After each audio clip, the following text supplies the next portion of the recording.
Ingat, ada kafir, ada musyrik. Apa bedanya? Hah? Kalau kafir sudah pasti menentang. Jelas ya? Pasti mengingkari, jadi berbeda keyakinannya. Jadi kalau kafir itu sudah menutup diri, mengingkari untuk mengesahkan Allah Subhanahu wa taala. Itu kafir. Jelas? Kalau musyrik ada dua.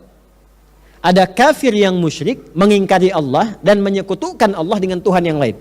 Dia menganggap ada Tuhan lain selain Allah Subhanahu wa taala dan disembah Tuhan itu selain Allah. Nah, ada juga yang memang mengakui Allah sebagai Tuhan, tapi juga dalam saat yang bersamaan menuhankan yang lain. Kadang-kadang ada benda yang dituhankan. Kadang ada benda, misalnya keris, benda tertentu diyakini memberikan kekuatan seperti Allah memberi kekuatan. Ada pohon-pohon tertentu misalnya. Nah, ini perbuatan musyrik. Ada yang lewat wasilah orang-orang tertentu yang mengatakan ada kekuatan lain yang memberikan madarat, memberikan mafsadat, ngasih informasi, mendatangkan yang mati datang kembali. Ya, nah, fasilitator ini atau afiliator ini yang ada ini, ya, itu disebut dengan kahin, dukun sekarang ini. Ya, datang dukun-dukun. Sekarang kan namanya, saya sering katakan begini, kalau sudah tidak bagus, jangan dibagus-bagusin namanya.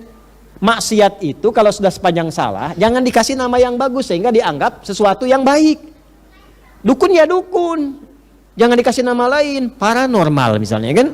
Nah, sudah tahu tidak normal, ya kan? Ya udah kasih nama aja dukun sudah. Ya. Mau apapun kata-katanya udah dukun. Kalau sudah disebut dukun udah dukun. Jangan dikasih nama-nama yang lain aja. Ini yang megang remote langit misalnya. Masih macam-macam.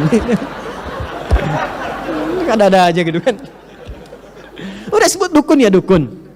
Ya. Ya, pencuri ya pencuri, maling ya maling aja udah. Ya jangan dikasih nama-nama yang koruptor. Udah aja pencuri, perampok, selesai. Sehingga dengan kesan yang jelek itu, kata-kata yang tegas itu, dia akan enggan untuk berbuat yang demikian. Karena statusnya akan dibawa. Ya. Ini kadang-kadang dibagus-bagusin, perempuan keluyuran ya laki-laki malam hari, kupu-kupu malam. Kupu-kupu aja nggak begitu. Ya. Laki-lakinya disebut buaya darat nih, buaya aja nggak begitu.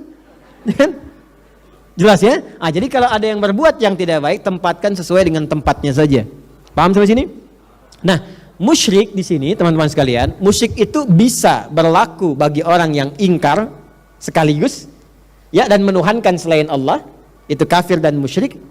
Ada yang memang mengatakan beriman tapi musyrik, maka ini dosa besar yang sangat luar biasa yang bisa menggugurkan seluruh amal soleh yang telah dikerjakan. Awas ya. Jadi misalnya ada yang haji nih, misal saja.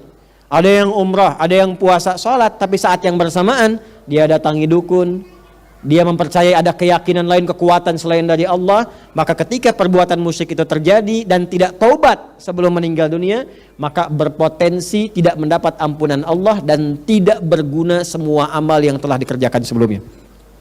Itu yang dimaksud Quran surah An-Nisa itu di ayat ke-48 ya, dengan yang ayat 116 itu. Innallaha la yaghfiru ay yushraka bihi wa yaghfiru ma duna dzalika liman yasha. Allah akan berkenan mengampuni semua dosa-dosa yang lain selain dosa syirik. Awas ya, selain dosa syirik. Pelakunya disebut apa? Musyrik.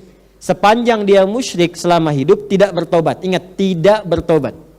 Kalau bertobat, meninggalkan perbuatannya, terampuni dosanya, tidak terancam dengan ayat itu lagi.